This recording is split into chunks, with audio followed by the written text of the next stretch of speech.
Yes, back on camera. Hopefully I'm in the shot and shit. But yeah. Anyway, what's up, guys? Kyle again, back on camera for the first time in forever and shit. I don't know. I got a bootleg setup kind of right now. I'm kind of whack. Bit of a whack setup for the moment, since partly because I'm watching the UFC fights and mostly because I'm a lazy bastard. I'm gonna just do a video from here. So yeah, in this one, sorry, I got notes and shit down here. So, because in this one, I'm gonna pretty much give a sort of life intro slash update, because for most of you guys, you don't even know who the hell I am. So, yeah. Anyway, I guess I'll start with my name, which is Kyle, obviously. I was born with a birth defect called spina bifida, and coupled with that, I was born with a condition called hydrocephalus, which is essentially a big word for water on the brain, pretty much. Fluid on the brain, whatever. And in a lot of cases, most cases, with hydrocephalus, it's usually required to have something called a ventricular peritoneal, sorry, some big old bullshit word, ventriculoperitoneal shunt, or VP shunt. That's easier to say, just say that shit. But yeah, they put this VP shunt, they insert it into your brain, and it's attached to a catheter, a tube, which drains the fluid out of your brain and relocates it to another part of your body to be absorbed. In my case,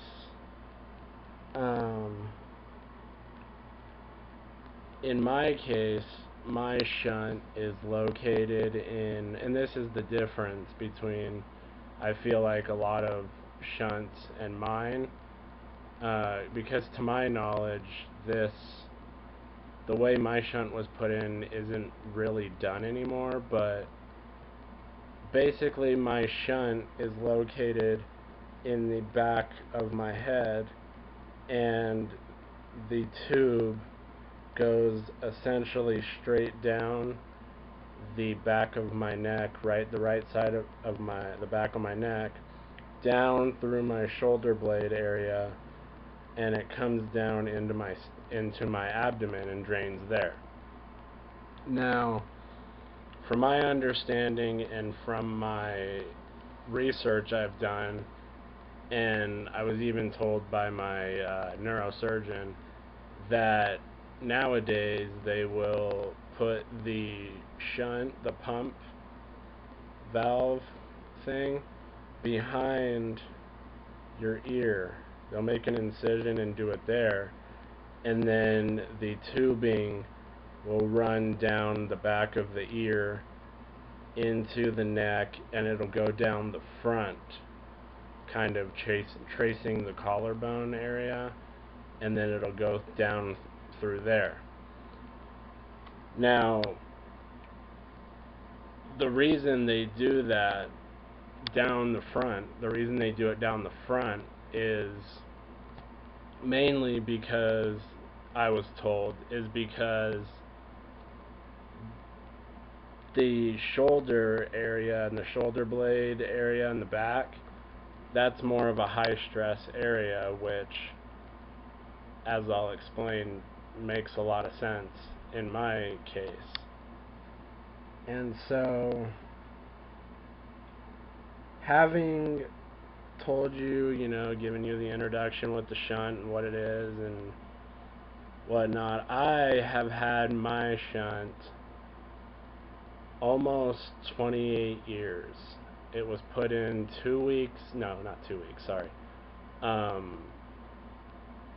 18 months after I was born. And I've had the same shunt for almost 28 years, since I'm about to turn 28 in like 2 weeks, whenever July 3rd is, whatever. I think, yeah, 2 weeks.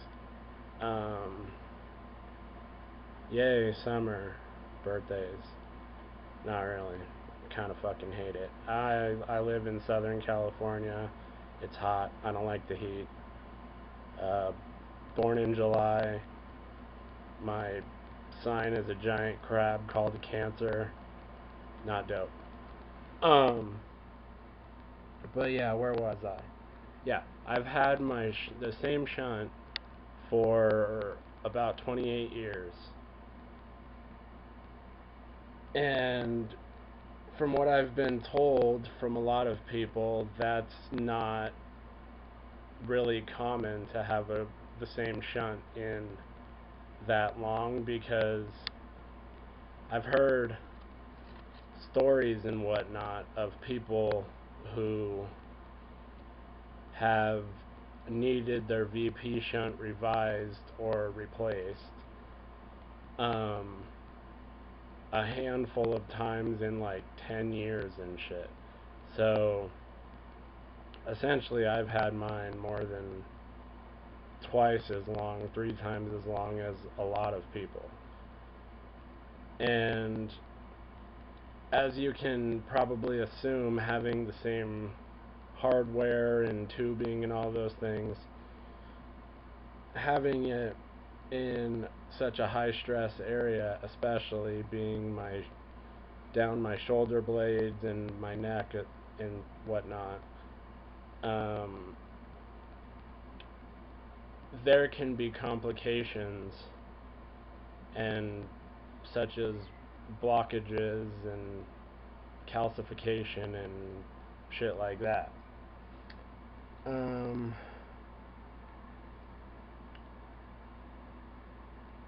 In my case, it got to the point where I developed a pretty significant chunk of calcification going down into my shoulder blade area, which, I mean, isn't completely unexpected, considering I'm in a wheelchair, and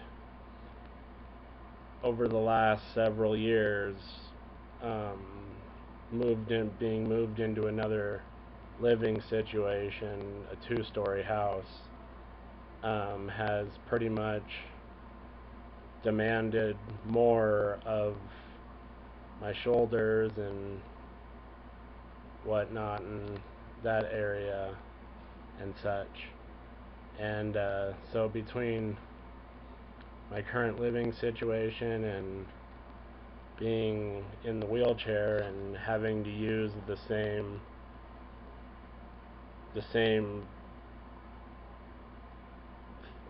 my shoulders and back area so much to essentially move around,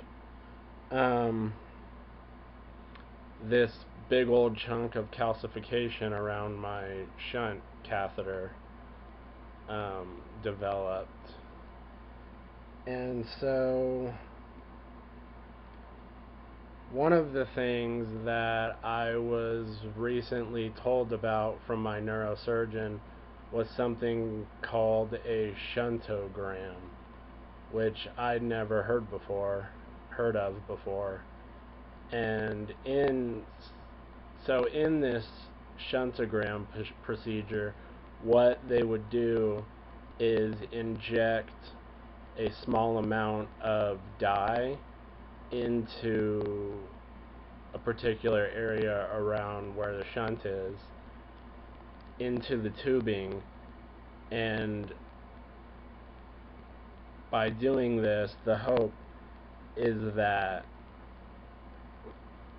any malfunctions or blockages or anything can be found if the dye does not fully travel down the tubing. Sorry if my explaining is shit. This is like my first video in a while, so like I'm kind of like, yeah, I just suck at explaining shit. But yeah, they shoot the dye into the shunt catheter, and they take images in a CT machine, like CT scan machine, at different intervals, like time intervals.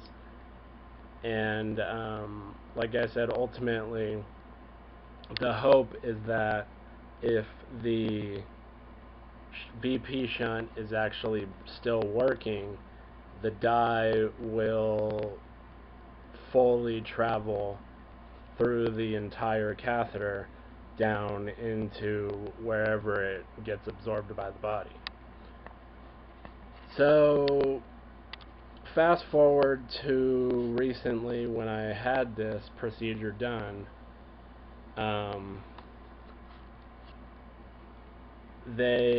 I was put on a table.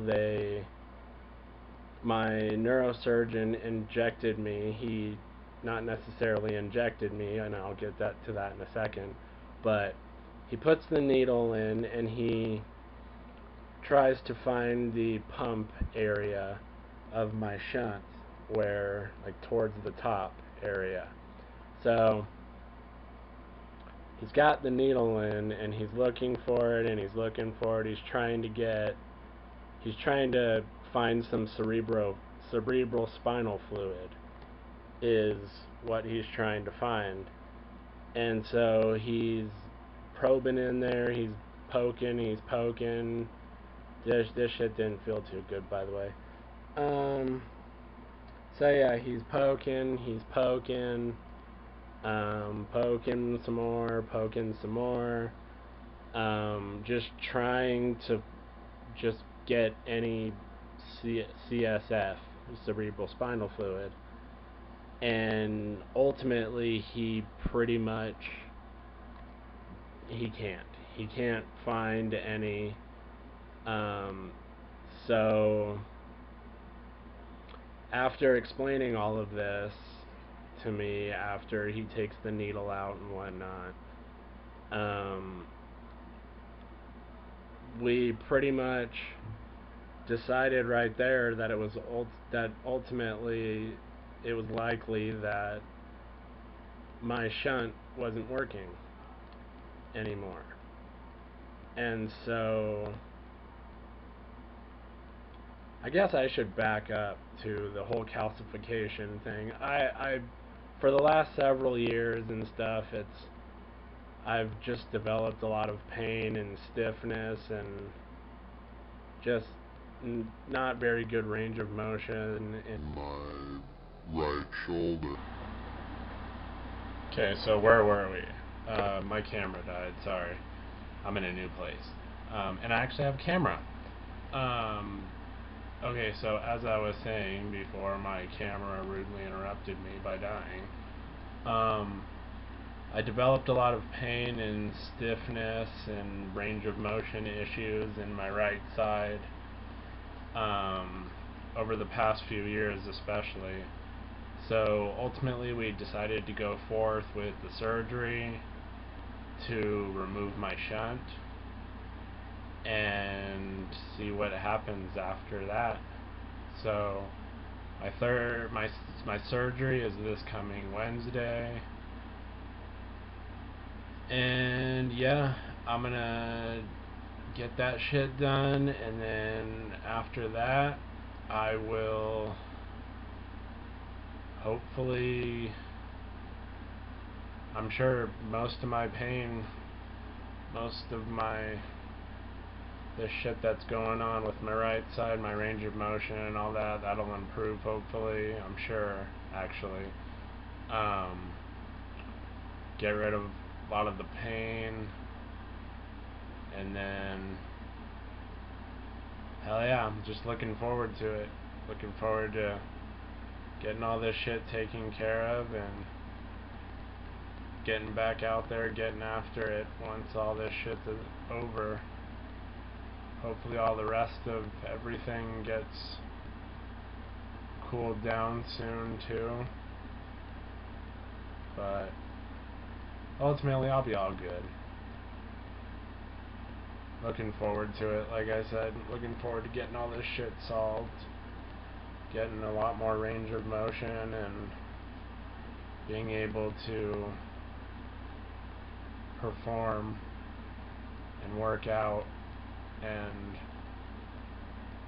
whatnot. Get better with hand cycling and shit too. That'll be dope. So yeah, like I said, I'm looking forward to it, and maybe afterwards I'll hop back on and hit you guys back up with like an update or something, tell y'all how it went. But yeah, anyway, I just wanted to add that and whatnot. So yeah, we'll see what happens with all that. And then, like I said, I'll come back on here and tell you guys what happened and shit. So anyway, I'm gonna leave you guys with that. Later, dudes.